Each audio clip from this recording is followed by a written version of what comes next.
All right, I want to welcome you to this week's edition of the Galilee podcast. I am glad you're with me. Today, it's all about groups. That's what we're going to talk about is groups today, so stay tuned.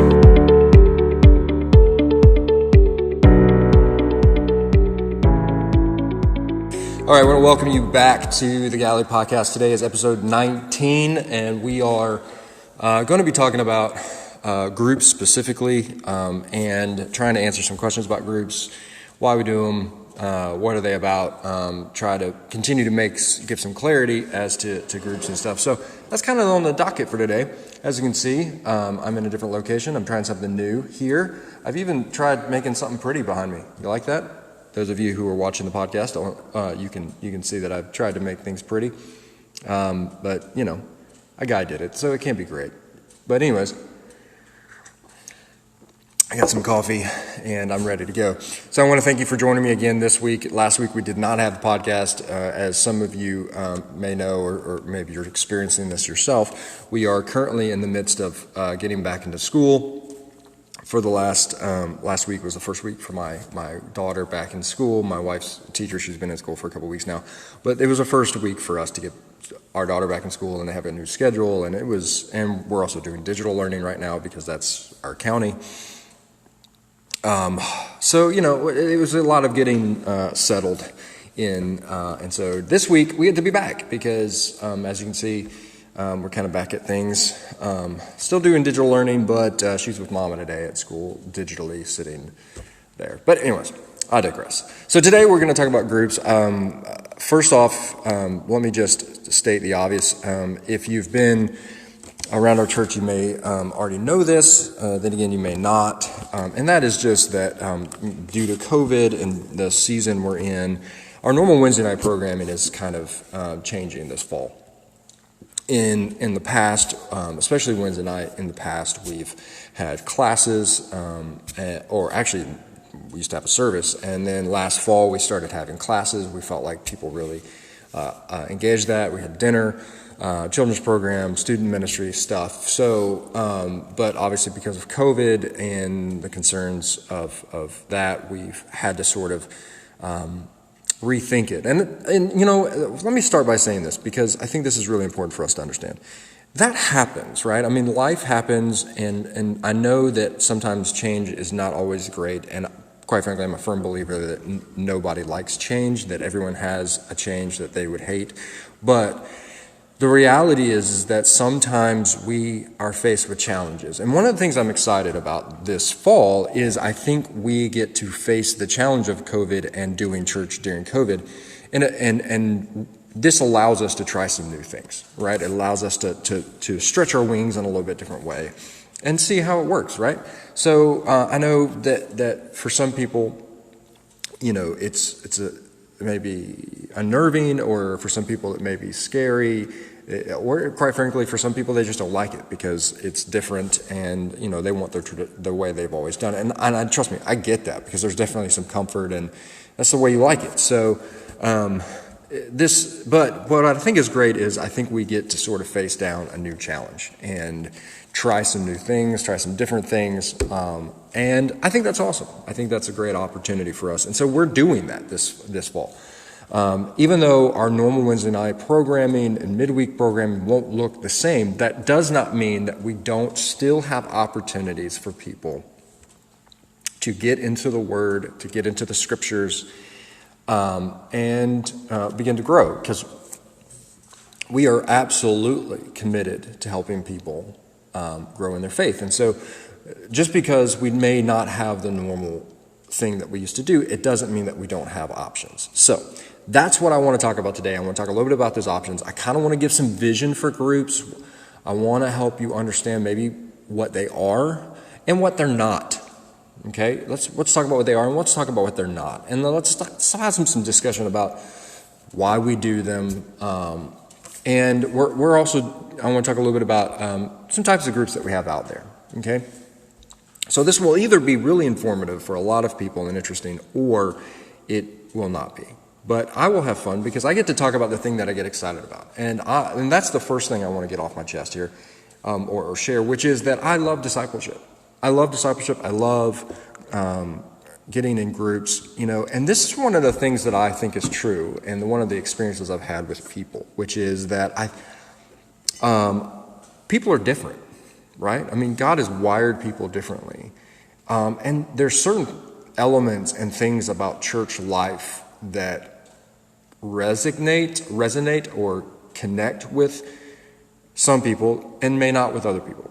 So, for instance, there are a lot of people out there who their favorite part of church, what they love about the Christian life, is the opportunity to serve, because they love to help people, right? And that's, and while they go to Bible study or while they may show up at a worship service, for them, like, what they really connect with is serving, right? They love that.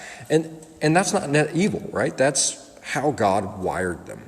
And so so they need to find those outlets to be able to serve. Now, they need to be in worship with the body of Christ. They need to be studying the scriptures, because those things inform how we serve. But we have service opportunity. That's just where they are. The service matters to them. For some people, it's worship, right? Some people, it is just the worship and what we do in a service that really resonates with them, right? They love to sing the songs. They love the emotions that come with that. That's their favorite part of church. That for them is what makes them feel like they've been at church, right?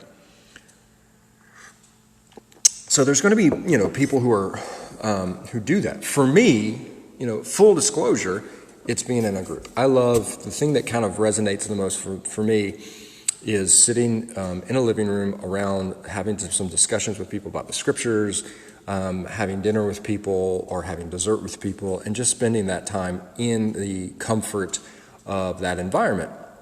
So that's me. I like that better than I like standing in a class and lecturing. That's not to say that that kind of class of stuff is not important or valuable. It's just that's not what resonates with me. But yet there are some people that does, right? That's their preferred method. That's what connects with them. That's what they're comfort with. And so I think the first thing that we need to understand is that when it comes to groups, first off, that our groups need to and we're trying to have them reflect what we feel like is our calling in our church. And that is to be a church for everyone. And so while we have worship services that are different, and we do that because, again, we have an environment where, people can come and find their variety and the thing that resonates and connects with them, we also do this with groups. We need groups that are filled with variety, in order so that people can find that variety, right? Because not everybody is the same. People get connected. We have service opportunities the same way. We have worship that's different, and we should have groups that are different. Not just in their study material, but maybe even in their format and in their style. Because, again, people are different, and we want to be able to connect with everyone, no matter kind of their preference. And so we provide different kind of group opportunities. Again, it may be that someone who's a bit older prefers to sit in a more traditional, what we call Sunday school class. Well, that's fantastic, right? That's what resonates with them. Or you may have a person like myself who would prefer to be more connected to,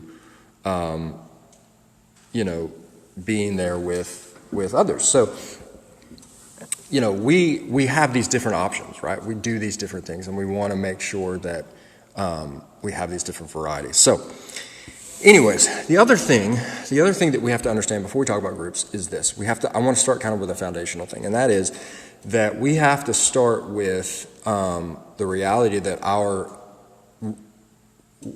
we have to start with our mission and vision. That's what I'm trying to say, and specifically our mission. Our mission as a church, if you've been around at any length of time, you may have heard it, seen it, know it, and that is simply we exist to advance the gospel, make disciples, serve all. So that's our way of expressing what we think are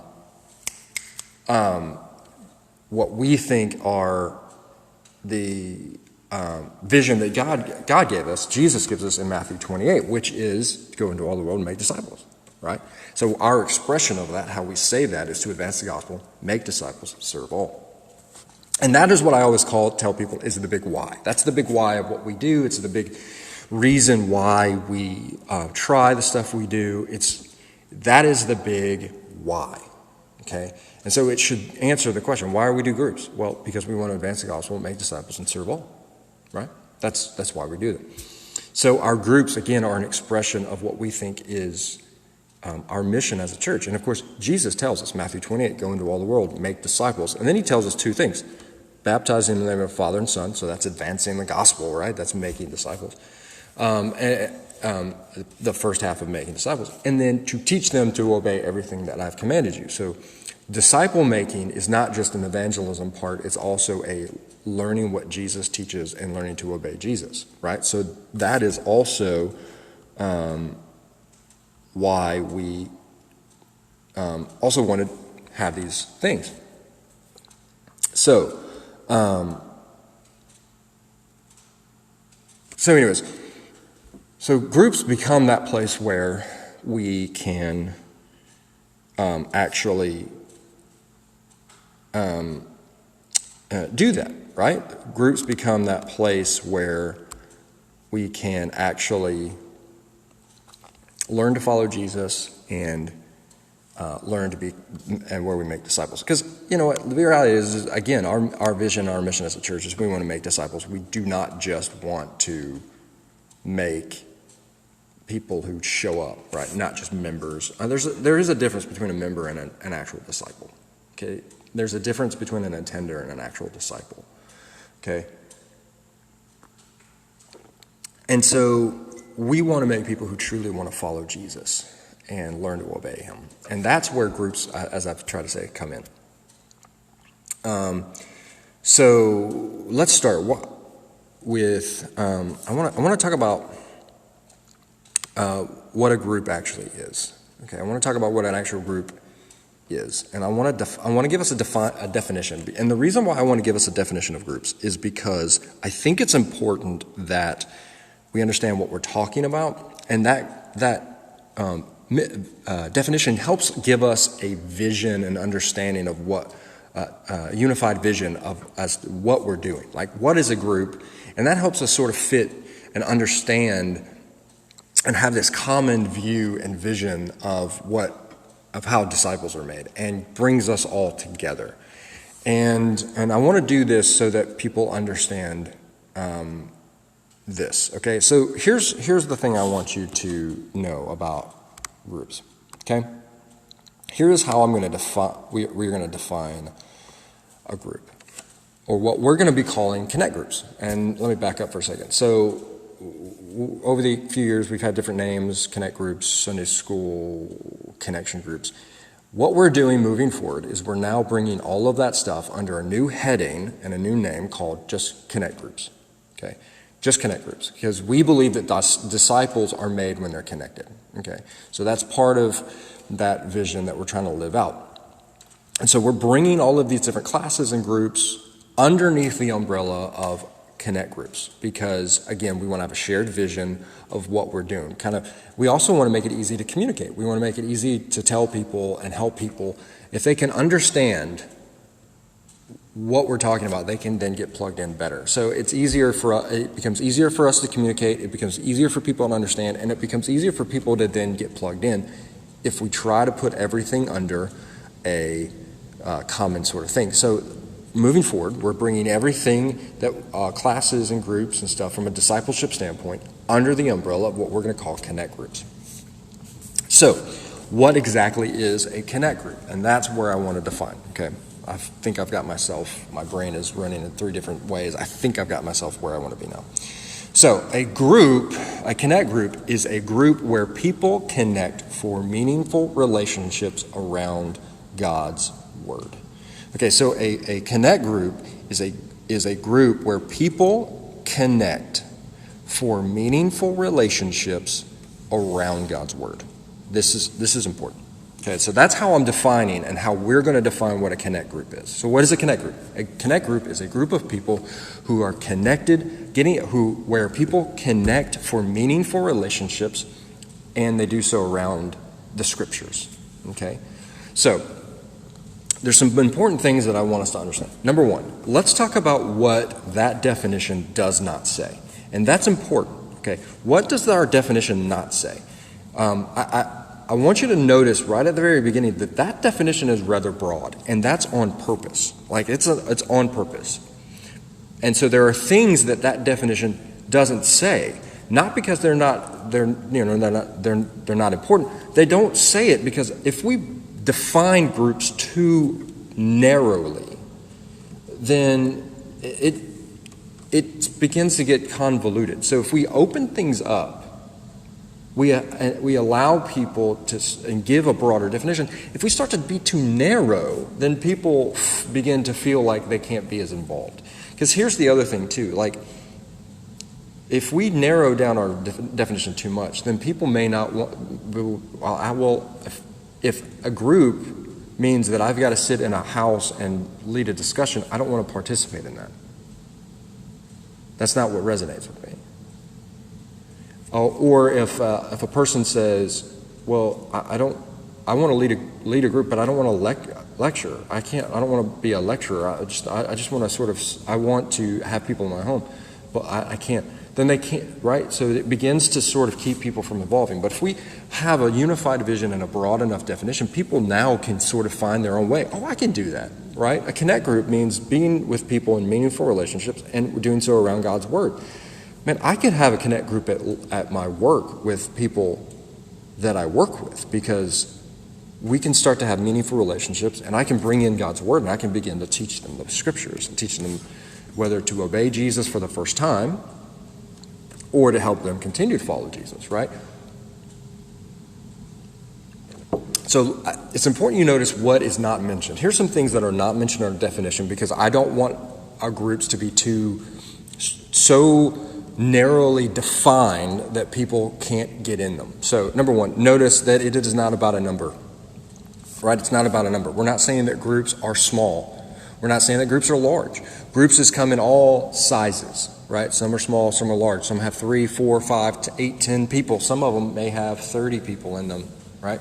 It's not necessarily about a size. Number two, it's not about a location, right? It's not, well, they only meet in homes, or they only meet at the church, or they only meet here, or only meet there. We have not defined a location because groups can happen in any kind of environment. They can happen at work. Connect group can happen after a Little League game. A Connect group can happen on Friday mornings in a coffee shop, or a Connect group can happen Sunday mornings at 10 a.m., right? So, again, we're broad in everything. The other thing, notice it doesn't say anything about style either. So some Connect groups can study the Bible with discussion, where we open the Scriptures and we read and we discuss. Some Connect groups can open up the Bible and have someone teach in a more traditional lecture style of teaching, right? Or more of that, more lecture style kind of teaching, right? You can do that as well. So notice that none of those things, location, number, style of teaching, who can be in those groups, we're not limiting those things. Because honestly, those things can change because different people resonate with different things. Some people want to be in a class that's lecture. Some people want to be in a home that's discussion-based. It doesn't, right? So it resonates with different people. We want to be able to have that variety so that people can find their way in. But what the definition, I think, does have that is important are the two things that are important for discipleship. Okay? The first being relationships. We need places where people can experience true relationships. Okay? We need people to find places where they can belong, where they can be accepted, where they can be loved, where they can be cared for, where they can have accountability even, right? Where people can challenge them. Or when they're not at group or they're not at church, someone's there to go, hey, I didn't see you. What's going on, right? So we need these places and these environments where people are experiencing accountability, they're experiencing belonging, they're experiencing care from one another, right? They need these kind of places because they're essential for relationships. Jesus taught both from a lecture standpoint, but also around a campfire, right? He used a variety of methods, but he always tried to do things relationally because real discipleship takes place in the context of relationship. The other thing, too, is around God's Word, right? And the second thing, and the most important thing, it's around the Scriptures, right? Jesus says, go into all the world, make disciples. He says, teaching them everything I've commanded you. Well, we have what Jesus commanded us to do in the scriptures, right? So the scriptures become the focal point that we all are gathering around, that our relationships are doing, right? So what we're not saying is, we're not saying a group of people get together for coffee and just hang out as a connect group, right? That's fine if people do that, but that's not necessarily a connect group, because we're not necessarily around the scriptures. Now, you want to bring the scriptures into that, you want to begin to start to study them together and talk about them, then we've created ourselves a connect group. Right? So notice what the definition has and what it doesn't have. So what this definition does is this allows us to offer groups during the week. It also allows us to offer groups Sunday morning. And so I know some people, especially people who particularly love their Sunday school, what I want to be clear about with them, okay, what I want us to be clear on is that they're not going away and they're not changing. Like, our Sunday schools will still continue to be here on Sunday mornings at 10 a.m. Those teachers are still going to be teaching. Those classes will still be available. We're just essentially changing a name, right? We're essentially changing the name. Instead of calling them Sunday school from now on, we're going to call them connect groups. And that's the umbrella we're putting them under. Now, let me say this too. If you or your class or your teacher or whoever still calls that thing Sunday school, great. That's whatever floats your boat, right? I mean, I don't care, right? That's fine. We do this just to know that as we move forward, as we begin to advertise, as we begin to change, we're going to say we have connect groups that meet all week long. We have connect groups that meet on Sunday mornings at 10 a.m. here on our campus, and we have connect groups that meet throughout the week, both some on our campus some in homes. And you're free to join whichever one you want to. In fact, right now we are in the midst of doing group signups. Part of the reason why I'm doing this podcast on this. And so when you sign up for a podcast, if you go to our link, which I'm going to post at the bottom of this, and I'll share, we'll share through our social media platforms right now, and you'll find that on there, you can sign up for a connect group that meets on Sunday morning at 10 a.m. You can do that. So if you're not you're not currently participating in one of our groups on Sunday morning, you can do that. You can sign up for it right there, because maybe that's the thing. Or if you get on there and you're like, you know what, I'm either already in one, or I don't really want to come that early, or I don't want to stay late, whatever it is, that's your prerogative. It's totally fine. And you say, well, but I would love to have a group, join a group that meets Tuesday mornings. Well, we have one. We have one. Tuesday morning meets. Whoa, see me? I'm knocking my microphone over. Right here on our campus, we have one. Right. So you can sign up for those. We're trying to get some online groups, and so one of the things I will say is we have one current online group that is going to be meet, but I know that some of you, maybe you're a little nervous about still meeting in person, or maybe you physically can't because of mandates and stuff. Totally fine. One of the things that I want to also make clear is we can start groups anytime. We can have groups going at any time. You don't necessarily have to wait for whatever schedule we put them on. Feel free to reach out to me, joey@galilee.org, and say, hey, I'd love to start an online group with some people. Fantastic. Or I'm going to. Fantastic, right? So you don't necessarily have to,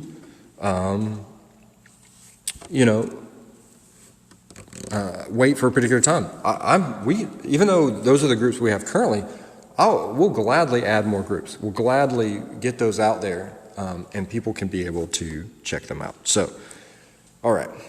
Now let me talk a little bit. So those are connect groups, right? So connect groups are about connecting in meaningful relationships around God's Word. And you can find those, again, we've got a listing of them. If you go to what we call Galilee Connect, which is our online platform, you can get to it through Galilee.org.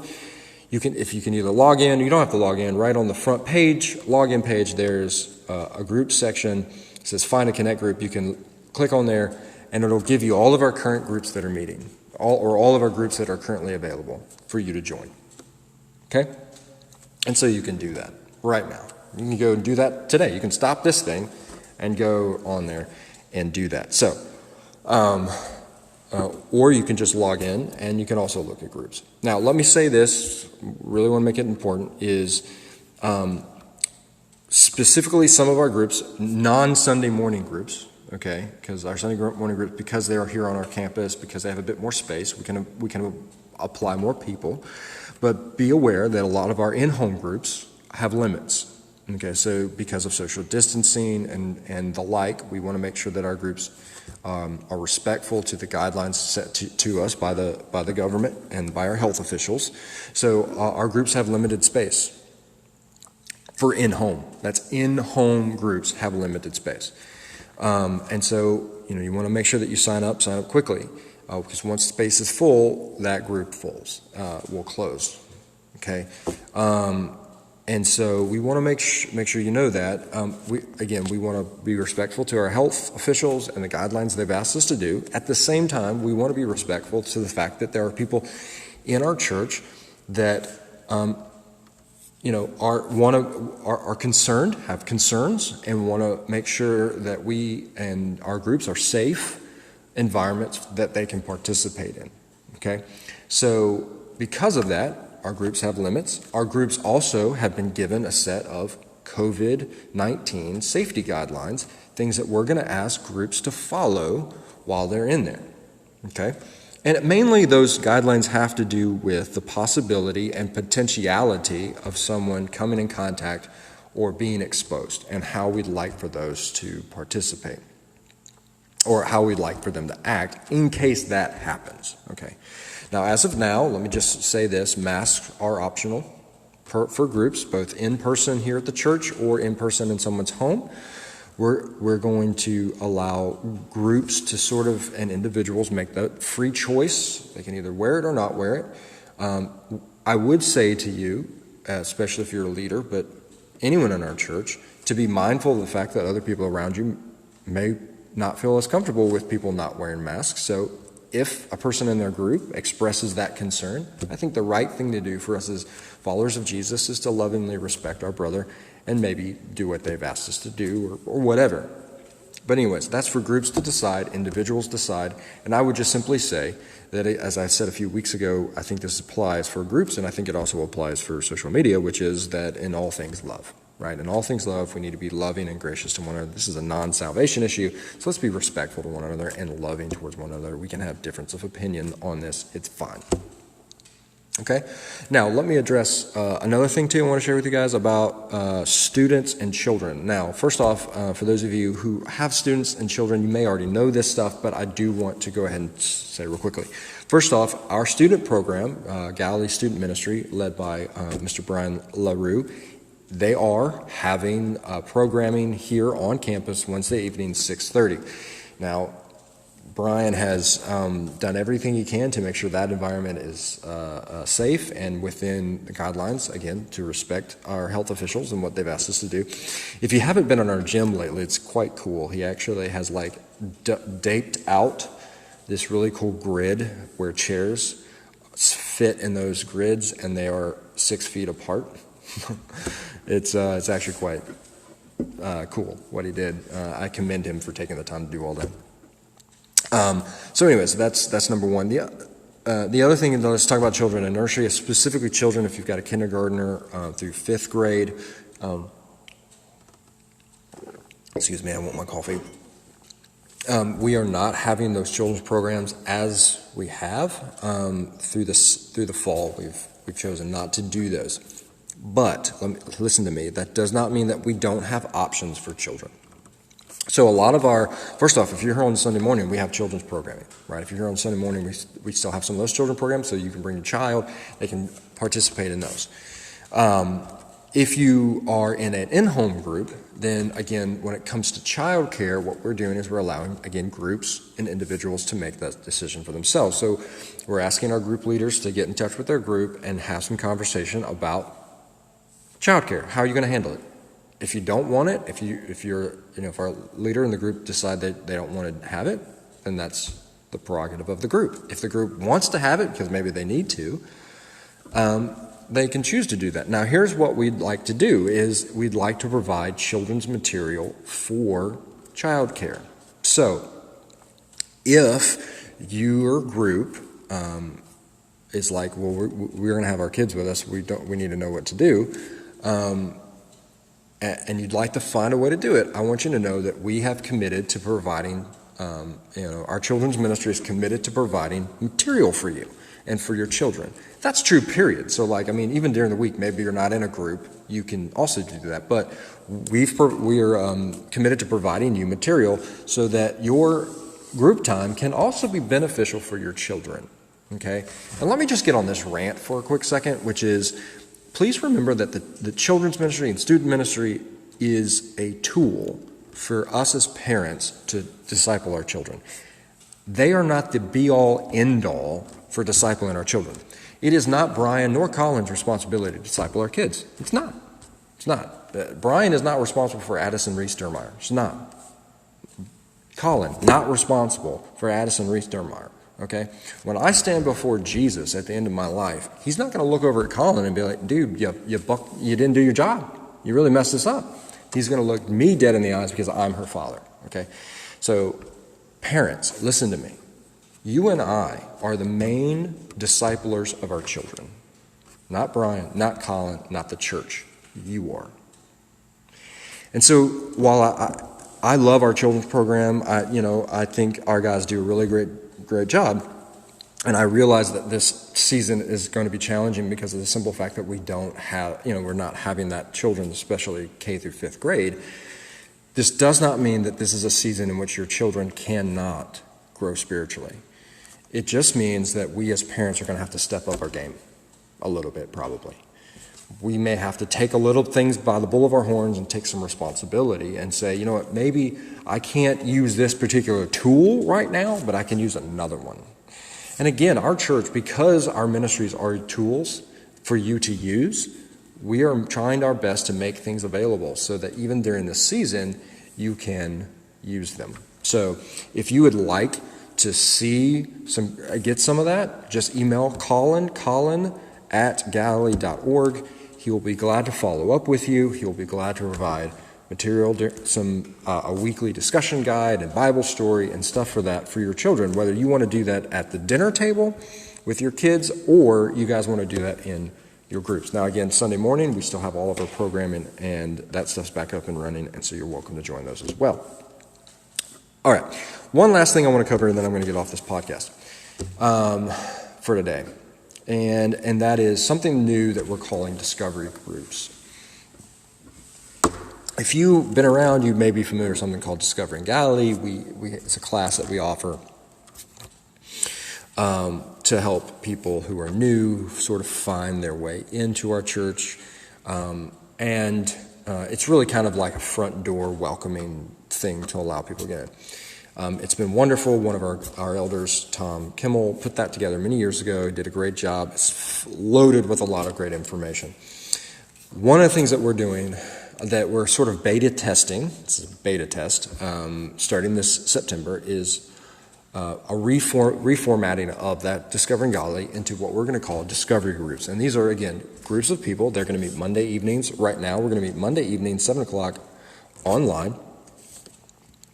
And we're going to spend 4 weeks together, and we're going to just sort of, again, look at the scriptures, and we're going to learn and walk with each other. And this is what we're going to do. So week 1, we're going to do something what I call Discover God's Story in Discovering God's Church. So in that week 1, we're just going to talk about discover the gospel, okay? Because, again, this is a front door, and I recognize that there may be people who have never surrendered their life to Jesus. And so if that's you and you want to come to a discovery group, come on, because we're going to talk about the good news of Jesus Christ that we have. So we're going to discover God's story through the person and work of Jesus Christ. We're going to talk about how we should respond to that story through the beautiful act of baptism, being buried in the waters and raised to walk in the newness of life.